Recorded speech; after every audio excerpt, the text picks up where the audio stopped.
friends, welcome back to this week's episode of AMA Friday with Amy Miller, recruiting in yoga pants. So last minute topic change. I had something else queued up and just, I don't know, man, it wasn't flowing, you know? It wasn't like, couldn't get the hook, just wasn't working. So I said, let's do something different. Let's completely scrap what we were going to talk about something new. And so here we are. We are going to talk about who creates the requirements for a job description anyway. This was inspired by a gentleman on LinkedIn who posted a question out to the LinkedIn community, specifically to recruiters. So you know I had to answer. And the question was, why do recruiters require degrees in job descriptions?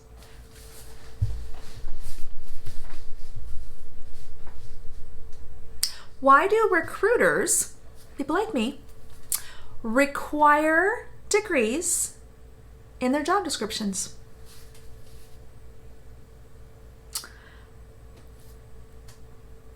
I mean, I realize I can't speak for every recruiter on the planet, but I have it on pretty good authority through my own personal experience as well as talking to hundreds, probably thousands of recruiters in my lifetime, that job descriptions are actually written by hiring managers.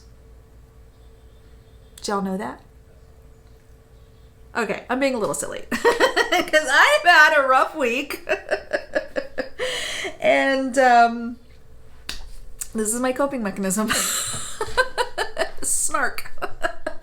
But in all seriousness, it was a fair question. I don't want y'all to think I'm poking fun, because I'm not. This guy had a valid concern, valid question. I get it. But the reality is, and this is why these conversations are so important, and this is why I spend so much time creating these videos and just all the shit talk I do on the internet, because how would you know? How would you know it wasn't me? Unless I tell you, unless I clarify the process, unless I explain how recruiting works. That's why we do this every week, y'all. It's really not the most fun hobby I have, I promise you, especially lately. So I wanted to clear up that misconception. That's the big idea this week. I really want to make sure that y'all understand two things. First of all, who is responsible for writing the job description?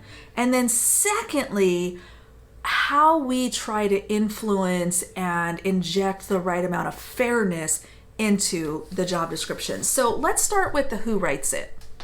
Once again, every company I have worked at, and that's been a lot, every company I've worked at, even companies that I was the third-party recruiter and they were my client, I didn't work directly for them, but I placed staff with them. Every single one, the hiring manager wrote the job description, or at the very least, set the requirements. Okay? Every single one.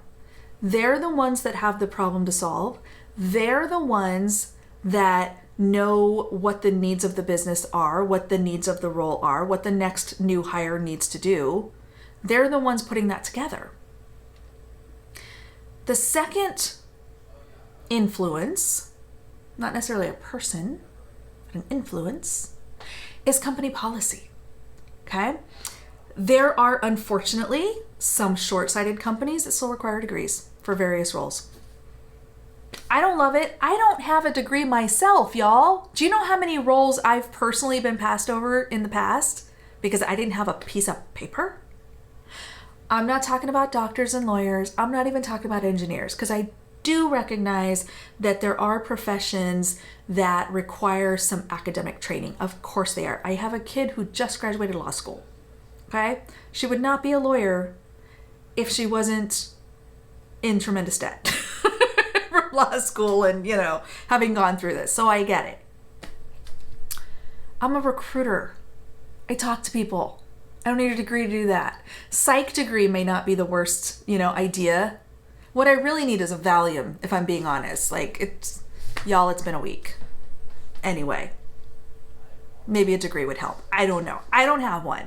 My point in sharing that, though, is I do recognize, and I've personally been caught up in it, where not having a degree impacted my career. And it took me twice as long to get where a lot of my peers are because I didn't have that piece of paper.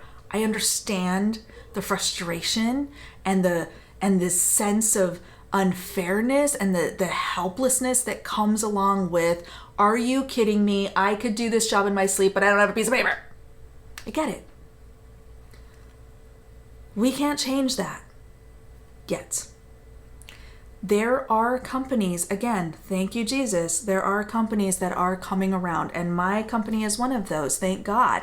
I wouldn't be here 15 years ago. I was turning down calls from my current company because they would call me up. Hey, we saw your resume. Hey, you look like a great recruiter. Hey, we think you can be awesome. I don't have a degree. Now what? Go get that requirement stripped and call me back. And they never called me back. At some point, that requirement was lifted, and most other big tech companies followed suit. Google no longer requires a degree. Thank goodness, because I wouldn't have worked there either. Microsoft doesn't require a degree. Again, wouldn't have had my job if they did. And frankly, even on the engineering side, I've made a handful of engineering hires that don't have degrees. And I remember one at Google in particular. This guy, been in this industry about 25 years. We're about the same age, and we're a couple of Gen X kids. We kind of joked about, our upbringing and things that, we've lived through and experienced and stuff. And I remember getting to the offer stage and giving him the good news. And he said, Amy, are you sure? I said, yeah, dude, this is awesome. We made it, we survived hiring committee. Woo, it's good stuff. And he said, but I don't have a degree.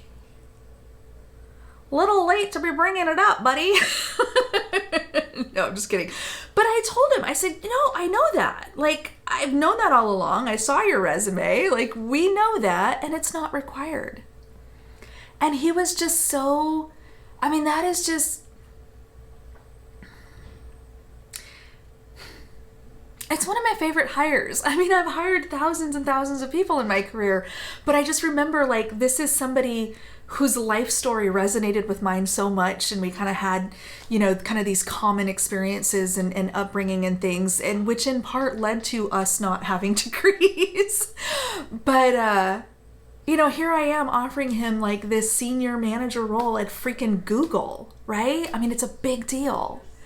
And he was so happy and so grateful, and I'll start again. But I remember crying, making his offer, because it was great. It was just, I was so happy to, work for a company that got it and to make that really a non-issue, because he did have this depth of experience, and he did have this leadership, and he did have, this coding expertise and all of those things. So thank God, right? There are companies that are getting there and that are more progressive in that sense. I'm certainly grateful for it because it's impacted my career very positively, especially in the last 10 years. But y'all, keep that in mind, okay? Your argument, like so many things with job descriptions, OFCCP compliance, requirements, your argument's not with the recruiter. We are here to listen. We are here to influence when we can. We're here to help. I spend a significant amount of time with my hiring managers opening new recs and making sure that our requirements are not unrealistic. I want to reduce our minimum qualifications to the minimum. And sometimes there's a little coaching that goes with that. Sometimes it is, hey, hiring manager, you've got, master's degree required. Are you sure? Is there something specific about that level of education that we're looking for? And a lot of times, as we talk through it, they're willing to reduce that. They're willing to add that beautiful sentence or equivalent experience. Okay? Because that's me. I got lots of experience. No piece of paper. So keep that in mind. Next time you are caught off guard by a list of requirements, or you are questioning broadly, why do companies do what they do?